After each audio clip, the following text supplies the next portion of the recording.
जब आप इस्तेमाल हो रहे हो तो इस्तेमाल तो टिश्यू पेपर है ना, आप तो टिश्यू हो, आपको इस्तेमाल करेंगे, कल हाथ साफ करके आपको फेंक देंगे। अच्छा मोहतरम, इस तरह है कि बांग्लादेश के अलावा जो दुनिया के जो फारफलंग एरियाज में जो बड़े इकनॉमिकली डिप्राइव्ड जो कम्युनिटीज़ है ना, Tanzania, Gambia, Ethiopia, Syria Leone, वो भी हमें देख के माशाल्लाह फ़ख्र महसूस कर रहे होंगे कि यार शुक्र है हम पाकिस्तान के बशिंदे नहीं है, या पाकिस्तान का लॉ यहाँ नहीं है, ये पाकिस्तान के जज यहाँ नहीं है, पाकिस्तान की इस्टेब्लिशमेंट यहाँ नहीं है। बात समझ रहे मेरी?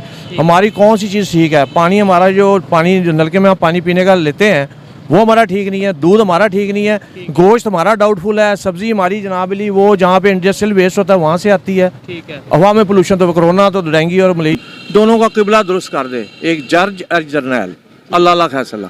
जो जज सिर्फ चलो जर्नैल भी ना ठीक हो, हमारी जुडिशरी ठीक हो जाए ना मुकन्ना, हमारे सारे दलिदर दूर हो जाएंगे। हमारी पिछली जो हमने उठा पटक की हुई है ना, सारी चीज़ स्ट्रीम लाइन पे चल पड़ेगी।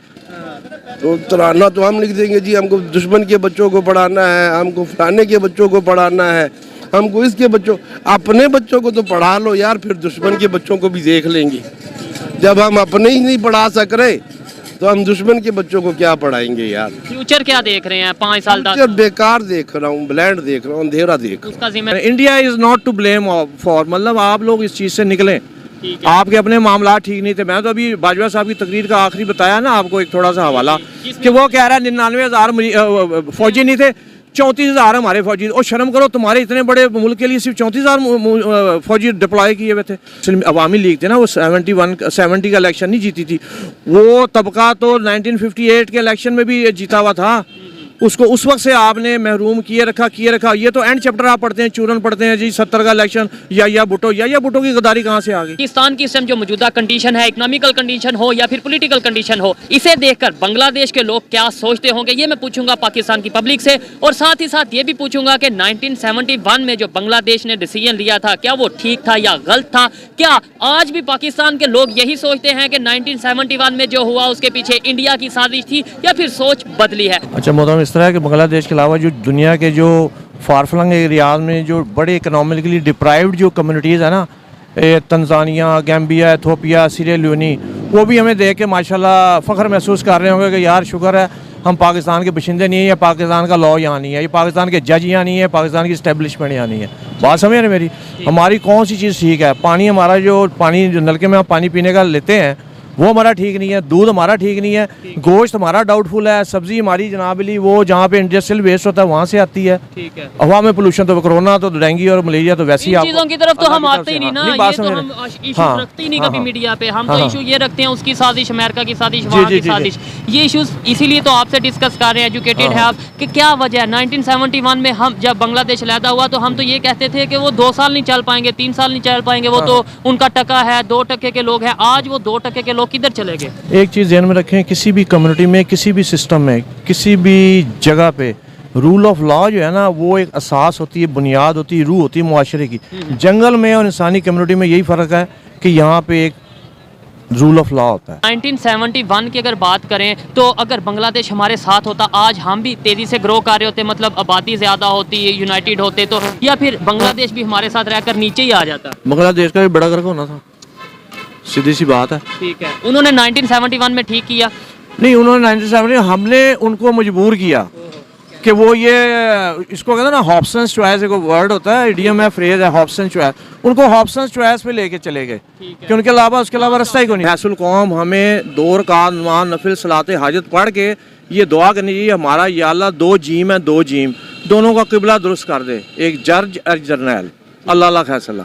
जो जज सिर्फ चलो जर्नैल भी ना ठीक हो, हमारी जुडिशरी ठीक हो जाए ना मुकन्ना, हमारे सारे दलिदर दूर हो जाएंगे। हमारी पिछली जो हमने उठा पटक की हुई है ना, सारी चीज़ स्ट्रीम लाइन पे चल पड़ेगी। अगर हमने सिर्फ एक स्टेप की हमें ज़रूरत है, जुडिशरी हमारी ठीक कर लें, ये कानून आप ठीक कर लें, उसके बाद बस चैन की बंसरी बजाएं, अल्लाह का नाम लें। लेकिन ये आपने बावजूद हो गए मिन हैसुल कौम ये दुआ करें, हाथ सीधा करके कर रहे हैं या उल्टा करके कर लें। 1971 में कहा यह जाता था कि जी इंडिया ने इन्वॉल्वमेंट की, इंडिया ने साजिश की, इस वजह से बांग्लादेश अलहदा हो गया। आपको लगता है कि इंडिया को इन्वॉल्वमेंट करने की जरूरत पड़ी थी या मैं आपको ये करता हूँ, अगर उस वक्त वो जो सिनेरियो बना हुआ था 1947 से, मैंने आपको पहले बताया, शेख मुजीबुर रहमान कायद आज़म के जलसों में कुर्सियाँ लगाया करता था, कनातों का बंदोबस्त करता था, खाने पीने का उसके जिम्मे थी, वो स्टूडेंट लीडर था, उस वक्त इतना वो मुखलिस था पाकिस्तान के, मुस्लिम लीग के, पाकिस्तान की इस्टेब्लिशमेंट होने के रास्ते में उसने इतनी कुर्बानियाँ दी हुई हैं। आखिरी वक्त तक वो वहाँ पे ढाका के स्टेडियम में खड़े होकर कहता था मेरी बात सुन लो, ये इस तरह ना करो, वफाक को नुकसान पहुंचेगा, खुदारा। उसकी तकरीरें उठा के देखना, आर्काइव में पड़ी हुई हैं। ये जो चूरन किस्म की हिस्ट्री हमें पढ़ाई गई है ना, इससे ज़रा निकलें बाहर। मैं ये कहता हूँ उस वक्त पाकिस्तान की सरहद के साथ अगर श्रीलंका की सरहद लग रही होती ना, तो श्रीलंका ने भी वही करना था जो इंडिया ने किया। आपने हालात ही ऐसे बनाए, और आपका अपना घर ठीक नहीं था। श्रीलंका या इंडिया ना भी करता, बांग्लादेश ने खुद ऐसा कर लेना था। मैं तो आपको अर्ज कर रहा हूँ, जब आपके सामने एक गरम गरम हलवा तैयार बैठा होगा तो आप माशाल्लाह रोजे से भी नहीं होंगे, तो आप कब नहीं हलवे को हाथ मारेंगे। भाई मैंने तो कहा इंडिया तो बहुत दूर की बात है, श्रीलंका भी आपकी बाउंड्री के साथ लगा होता ना, उसने इसी तरह ही करना था जिस तरह इंडिया ने। India is not to blame for, मतलब आप लोग इस चीज़ से निकलें, आपके अपने मामला ठीक नहीं थे। मैं तो अभी बाजवा साहब की तकरीर का आखिरी बताया ना आपको, एक थोड़ा सा हवाला कि वो कह रहा है 99,000 फौजी नहीं थे, 34,000 हमारे फौजी। और शर्म करो, तुम्हारे इतने बड़े मुल्क के लिए सिर्फ 34,000 फौजी डिप्लॉय किए हुए थे। बाकी वहाँ पे बहरिया की डिफेंस क्या थी, वहाँ पे सिर्फ ढाका के एयरपोर्ट पे उन्होंने एक बम मार दिया, पूरे वेस्ट ईस्ट पाकिस्तान की डिफेंस, एरियल डिफेंस जो था ना आपका, ख़त्म हो गया। सिर्फ ढाका का एयरपोर्ट पे एक बम पड़ा है। ये हालात थे आपके। एक ही वो एयरबॉर्न वहाँ पे वो था, मतलब हवाई अड्डा, उसका एक बम से वो गया, आपका एयर डिफेंस का मामला सारा गया। ठीक हो गया। अच्छा, हमें जो हिस्ट्री बताई जाती है, इसका मतलब कहीं ना कहीं वहाँ पे फ्लॉज हैं, वहाँ पे खामियां हैं जो हमें हिस्ट्रीज बताई जाती है। जैसे जर्नल्स की कभी हिस्ट्री बताई जाती है कि वहाँ पे जी इंदिरा गांधी ने इसको ये बोल दिया, उस जर्नल को ये ऑर्डर दिया कि आप जो उनसे हैं ये अटैक कर दें, बांग्लादेश को अलहदा कर दें। भाईजान मेरी बात सुने, जब आपके इस तरह के मामलात होंगे तो मैंने बता दिया ना कि लूले लंगड़ा भी कोई मुल्क, कोई लूली लंगड़ी भी एडमिनिस्ट्रेशन होगी ना, वो अपने भाई को, दोस्त को कहेगी यार उसको फाड़ लिया है, हलवे की प्लेट मुफ्त बन रही है। ठीक है, अभी जैसे देख बन रही थी ना, आपने तो उसको इस तरह ही रखा हुआ था ना, लवारी छोड़ा हुआ था, उठा के देख लें हिस्ट्री। मैंने आपको बताया इंडिया, वो जो मुस्लिम अवामी लीग थे ना, वो 70 का इलेक्शन नहीं जीती थी, वो तबका तो 1958 के इलेक्शन में भी जीता हुआ था। उसको उस वक्त से आपने महरूम किए रखा। ये तो एंड चैप्टर आप पढ़ते हैं, चूरन पढ़ते हैं जी, 70 का इलेक्शन, या भुट्टो की गद्दारी कहाँ से आ गई। आपने तो सारा कुछ तैयार करके हाथ में पकड़ाया हुआ था, वो कोई भी ले जाता, चाइना ले जाता, रूस ले जाता, इंडिया ले जाता। अभी अगर बात करें गिलगित बल्तिस्तान में प्रोटेस्ट चल रहा है, क्या कल को फिर इस तरह की, अल्लाह ना करे, कोई सिचुएशन बनेगी, हम फिर किसी पे ब्लेम कर देंगे कि या अपने घर को ठीक करने की जरूरत है? यार मैं वही बता रहा हूँ, अल्लाह ना करे, जो आप बातें कर रहे हैं बिल्कुल पर्टिनेंट है, रेलिवेंट है और बिल्कुल कंकॉर्डेंट विद द मतलब रियल फैक्ट्स हैं। लेकिन इसमें बात वही है, रूल ऑफ लॉ बनाए, सब जो आइन में लिखा हुआ ना, सब ये जो कायद आज़म ने कहा था, यहाँ पे कोई किसी मज़हब की कोई तखसीस नहीं है, जिसका मंदिर है, जिसका गिरजा, सब आराम से इबादत करे, पाकिस्तान सबका है। और आइन में लिखा हुआ हकूक सबके बराबर है। लेकिन हकूक मिल रहे हैं सबको बराबर? हकूक कहाँ मिल रहे हैं? आप 20 लाख कर्जा ले लें, 50 लाख कर्जा ले लें, आप 3 महीने ना दें आप जेल में होंगे। लेकिन वही 50 करोड़ कर्जा ले लें, 2 अरब कर्जा ले लें, आप MLA का इलेक्शन लड़ें, आराम से मैनेज करें मामलात को। तो छोटे कर्जे वाले, ये मैं रूल ऑफ लॉ बता रहा हूँ ना। आप मुझे पहले इंदिरा गांधी की एक स्टोरी बता रहे थे कि जर्नल आए, उन्होंने बोला कि मतलब इंदिरा गांधी साहबा ने बोला कि हम अटैक करते हैं, तो उन्होंने बोला थोड़ा स्टे। जनरल मानिक था मेरे ख्याल में, जनरल मानिक था, वो आया था, वो मार्च में के करीब आया, उससे मिलने एक मीटिंग थी ऊपर क्लास की, जो एडमिनिस्ट्रेटिव तौर पे कोई फैसले लेने थे। तो मानिक शाह, जनरल मानिक शाह, मेरा ख्याल, इसको कंफर्म कर लेना। तो मानिक शाह आया, तो इंदिरा गांधी ने सारे लोगों से मीटिंग करके, तो उस वक्त हालात काफ़ी ख़राब हो चुके थे। 70 का इलेक्शन दिसंबर में अवामी लीग जीत चुकी थी, और ये मार्च फरवरी की बात 71 की मैं कर रहा हूँ, जब यहाँ पे मुजीबुर रहमान को बुला के ट्रैप करके इन्होंने जेल भेज दिया हुआ था, यही कैंप जेल में बैठा था बेचारा। अच्छा, वो उस वक्त मानिक शाह को उसने कहा, जब मीटिंग बर्खास्त हुई ना, उन्होंने कहा सब लोगों को आप चले जाएं, मैंने मानिक शाह से कोई ज़ाती बात करनी है। जब वो बैठी हुई थी मानिक शाह के साथ, उसको कहा कि इस वक्त बड़ी जनाबली लोहा गर्म है, तो हम अपनी फ़ौजें लेके ना तुम तैयारी करो, तो हमने ना इन्वेड कर देना बांग्लादेश में। मार्च या अप्रैल सन 71 की बात मैं कर रहा हूँ। तो मानिक शाह चुप करके सुनता रहा कि अच्छा ये होगा। तो इंदिरा गांधी ने कहा वो जो ना सारी वहाँ पे तैयार है, हर चीज़ जनाब हमारे काबू में है तकरीबन, अब हमने एक अटैक करना है, उसको अपने काबू में कर लें।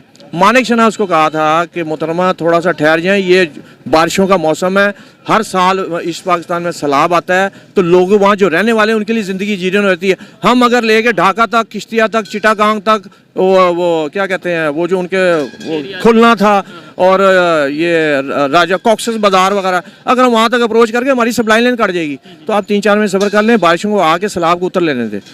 इंदिरा गांधी ने प्रोफेशनल फौजी था, उसकी बात को वजन दिया, क्योंकि देखो वहाँ पे डिपार्टमेंट भी है ना, फौजी या जो भी डिपार्टमेंट है वो प्रोफेशनल बात करता है, जो उससे जॉब से रिलेटेड बात है। उसने बात की, इंदिरा गांधी ने बात मान ली, हालांकि इतनी ज़ेर खतून थी, अगर वो कहती नहीं मैं तेरी बात नहीं मानती, लेकिन उसने कहा डिपार्टमेंट का एक हेड है, मुझे उसकी प्रोफेशनल कॉम्पिटेंसी को रिस्पेक्ट देनी चाहिए। उसने इंदिरा गांधी ने 5-6 महीना वेट किया, सैलाब आया, ये नहीं है सैलाब, हिस्ट्री उठा के देखना, सैलाब आया, उनके लिए अपने लिए अजाब बना रहा। उसके बाद जैसे ही सैलाब उतरा है, इंडिया लेके अंदर पहुंच मानिक शाह, वो अंदर अप्रोच कर गया। अब 2 साल पहले उसकी डेथ हुई है, उसको देखें जाके, उसकी बातें सुने जाके। हमें इंडिया से या कोई भी नेबर कंट्री या रिलेशन बेहतर रखने चाहिए, या आज भी दुश्मनी या नफरत अपने यूथ को सिखानी चाहिए, या मतलब यही रखना चाहिए माइंडसेट कि वो हमारे दुश्मन हैं, वो उनसे बांग्लादेश अगर अच्छे रिलेशन कर सकते हैं तो पाकिस्तान क्यों नहीं? भाईजान हम हिस्ट्री उठा के देख लें, हमें सुलह हदैबिया और बैत रज़वान पढ़ें जाके, वो किन के साथ हुई थी, हज़रत सल्लल्लाहु अलैहि वसल्लम ने किन के साथ डिस्कशन की, किन से डालाव की। भाईजान हम किस चक्कर में पड़े हुए हैं?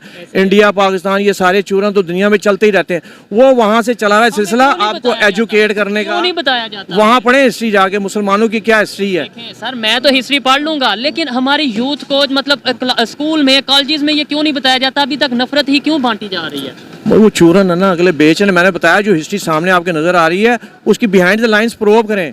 जो चीज़ सामने आ रही है उसको प्रूव करें। हर बंदा अपनी एनक से, अपनी वर्जन से ना वेस्टेड इंटरेस्ट के मुताबिक अपना रोड मैप आपको दे जा रहा है। हर बंदा अपना चूरन बेच रहा है। इस टाइम जो पाकिस्तान की कंडीशन है, इकोनॉमिकल कंडीशन की बात करें, पॉलिटिकल जो इस टाइम अनस्टेबिलिटी है उसकी बात करें, ओवरऑल बात करें, इसे देखकर बांग्लादेश के लोग क्या सोचते होंगे? यार मेरे ख्याल में तो बांग्लादेश के लोग जो है वो शुक्र करते होंगे कि अच्छा हुआ यार, इन बेईमानों से हमारी जान छूटी, हम एक अलग स्टेट बन गए, खुद पकाते हैं, अपना खाते हैं, अपना खाते हैं। लेकिन 1971 में जब सेपरेशन हुई थी, हमारे यहाँ के लीडर तो ये कहते थे कि वो तो 1 साल नहीं चल पाएंगे। यार झूठ बोलने में क्या हर्ज है? अब मैं ये कहता हूँ कि जी फलां मुल्क 1 साल नहीं चलेगा, फलां मुल्क 1 साल नहीं चलेगा, तो मुझे क्या लेने? मेरे कहने से तो कुछ नहीं होता।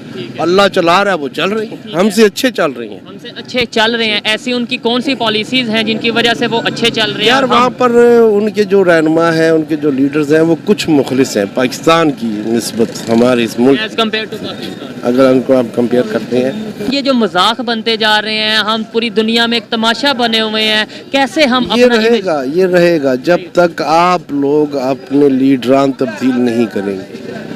आप जान छुड़ाए इन माफिया से, आप जान छुड़ाए उन लोगों से जो आपको कहते कुछ है और करते कुछ है।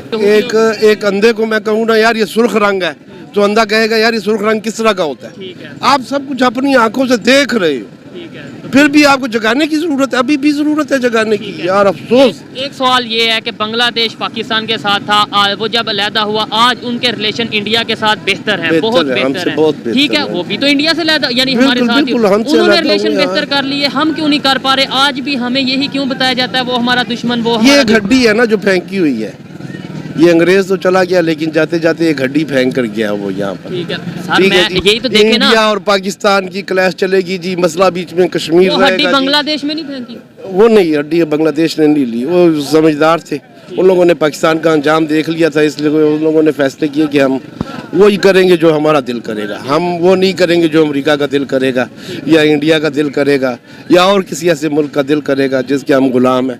आज हमारे रिलेशन अफगानिस्तान के साथ भी खराब, ईरान के साथ भी खराब, इंडिया के साथ भी खराब, बांग्लादेश के भी साथ भी खराब रहेंगे ना। अफगानिस्तान के खिलाफ तो आपको इस्तेमाल किया जा रहा है, जब आप इस्तेमाल हो रहे हो तो इस्तेमाल तो टिश्यू पेपर है ना, आप तो टिश्यू हो, आपको इस्तेमाल करेंगे, कल हाथ साफ करके आपको फेंक देंगे। यार जब आपको आपका राइट आपके लोग नहीं दे रहे, आपके लीडरान नहीं दे रहे, ठीक है ना। अभी यहाँ पर हजारों लोग ऐसे, हमारे मुल्क के कितने करोड़ बच्चे स्कूलों से बाहर हैं, क्यों? उनके वालिदैन का दिल नहीं करता कि यार हमारे बच्चे भी स्कूल जाए, पढ़े जाकर, या उनके वालिदैन जालिम है? दिल तो करता है ना, तो अब क्या है, क्यों बेचारे नहीं कर सकते, अफोर्ड नहीं कर सकते। हम तो ये तराना बनाते हैं कि हमें दुश्मन के बच्चों को पढ़ाना तो आप बोलो, मैं लिख दूंगा आपको, तो तराना तो हम लिख देंगे जी, हमको दुश्मन के बच्चों को पढ़ाना है, हमको फलाने के बच्चों को पढ़ाना है, हमको इसके बच्चों, अपने बच्चों को तो पढ़ा लो यार, फिर दुश्मन के बच्चों को भी देख लेंगे। जब हम अपने ही नहीं पढ़ा सक रहे तो हम दुश्मन के बच्चों को क्या पढ़ाएंगे यार। फ्यूचर क्या देख रहे हैं 5 साल 10 जब बेकार देख रहा हूँ, ब्लैंड देख रहा हूँ, अंधेरा देख रहा हूँ। उसका जिम्मेदार गवर्नमेंट, उसका जिम्मेदार पब्लिक या हम पब्लिक है, यूथ? पब्लिक है जो ये सोई हुई है, सत्तू पी कर सोई हुई है, ये धनिया पी कर सोए हुए लोग हैं, इनको जगाने की जरूरत है। आप कहते हो जरूरत है, देखिए, मैं कहता हूँ ये बेहिस लोग हैं, अपने तौर पे कोशिश कर ये रहे हैं ना। बेहिस लोग हैं। हाँ। इनका बस ये है कि जी रोटी मिल जाए, खा ले, सो जाए, बच्चे पैदा कर ले, फौज बना ले, बस यही। और इनको मेरा ख्याल है कि नहीं, ये तो जानवरों का तरीका है। तो है जानवर, खाली शक्लें इंसानों की हैं, खाली शक्ल इंसानों की है। आपके हाथ पाँव दो, बस अगर आपको गधों के साथ खड़ा कर दे तो आप उस तरह की हो जाओगे, बिल्कुल वही काम कर ले। 75 साल में तो यार एक गंदगी का ढेर जो होता है ना, अल्लाह उसकी भी सुन लेता है यार। हम तो इंसान है, हमारी क्यों ना सुनी। इसका मतलब हमारी गलती है। हमारी गलती ये है कि हम सोए हुए हैं, हम अपना हक नहीं ले सक रहे। इनको जगाओ, अगर ये सोए हुए हैं तो इनको जगाओ, इनको बोलो उठो यार, अपना हक छीनो, अपना हक लो, इनसे सवाल करो। इन लोगों ने आप लोगों को सवाल करने के काबिल नहीं छोड़ा हुआ। जिससे सवाल किया वो खत्म हो गया, वो गायब, अरशद शरीफ की तरह वो गायब हो गया, वो अरशद शरीफ बन गया बेचारा। ठीक हो गया। और अगर कोई जिंदा है तो उस पे टैग लग जाता है, ये तो एजेंडे पे काम कर रहा है, ये तो यहूदी। यही उसको गद्दार और फलाना और पता नहीं क्या क्या कुछ कह दिया जाता। ऐसे ही है। आप सच बोलेंगे, सच की उम्र लंबी है, लेकिन यहाँ पाकिस्तान में सच दुनिया से इज्जत तभी होगी जब हमारे आप मांगना छोड़ोगे।